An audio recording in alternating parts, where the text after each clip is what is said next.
आदमी का पूरा शरीर कांप रहा था। उसने चाकू से एक गोली को खोला, फिर उसमें से बारूद निकालकर एक लकड़ी की पट्टी पर डाल दिया। उसने पास में पड़ी सूखी टहनियां उठाई, उन्हें छोटे छोटे टुकड़ों में तोड़कर बारूद के पास रख दिया। फिर एक और गोली खोली, उसका प्राइमर बारूद के ढेर की ओर किया और जमीन से चाकू उठाकर उसे मारने की कोशिश करने लगा ताकि आग लग जाए। लेकिन ठंड के कारण उसके हाथ लगातार कांप रहे थे, जिससे सही निशाना लगाना मुश्किल हो गया।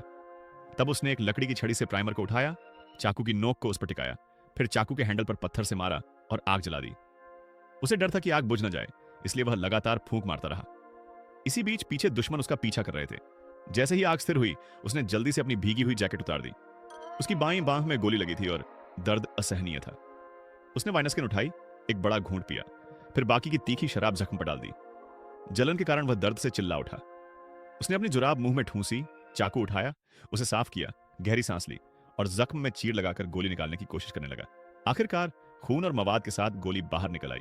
मैं कल्पना भी नहीं कर सकता कि यह कितना दर्दनाक रहा होगा, लेकिन यह तो सिर्फ पहला कदम था। फिर उसने चाकू को आग में रखा, जुराब को मुंह में और कसकर दबाया, चाकू को फिर से आग में तपाया, दांत भींचे और गर्म चाकू को जख्म पर लगा दिया ताकि संक्रमण न हो और खून बहना बंद हो जाए। इसके तुरंत बाद वह बेहोश हो गया। उसी समय दुश्मन धीरे धीरे उसके करीब पहुंच रहे थे। किसी तरह उसे खतरे का आभास हुआ कि वह बहुत देर तक वहीं रुका रहा है। दुश्मनों को भ्रमित करने के लिए उसने चारों ओर नकली पैरों के निशान बनाए, फिर शाखाओं से असली निशान मिटा दिए।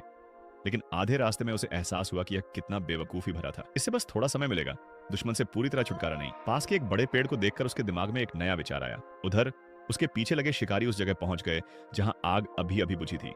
उन्होंने आपस में बढ़ने का फैसला किया। यही तो वह चाहता था। वह पेड़ में छिपकर देख रहा था कि एक दुश्मन अकेला उसकी ओर आ रहा है। वह घबरा गया। उसे पता था कि अगर अब पकड़ा गया तो कभी नहीं बच पाएगा। अचानक वह दुश्मन रुका, देखा कि बर्फ में पैरों के निशान वहीं खत्म हो गए हैं और इधर उधर देखने लगा। आखिरकार उसने ऊपर देखा।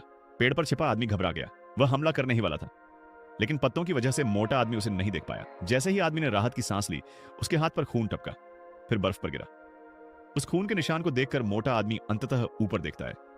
आदमी ने दुश्मन को मार डाला, लेकिन जोश में वह पेड़ से नीचे गिर गया। शुक्र है कि वह मोटे आदमी के ऊपर गिरा, इसलिए ज्यादा चोट नहीं आई। उसने तुरंत उसका हथियार और कोट उठा लिया। अब उसे जल्दी से लाश को हटाना था। उसे महसूस हो रहा था कि बाकी लोग नजदीक आ रहे हैं और उसका अंदाजा सही था। आवाज सुनकर बाकी इनाम के शिकारी जल्द ही पेड़ के नीचे पहुंच गए। जब वे इकट्ठा हुए तो जो देखा उससे हैरान रह गए। उसकी लाश का पेट फाड़ दिया गया था और आंतें चारों ओर फैली थीं। असल में अपने जमे हुए हाथों को गर्म करने के लिए उस आदमी ने मोटे दुश्मन की लाश को चीर डाला था। अब उसे जंगल से निकलना ही था।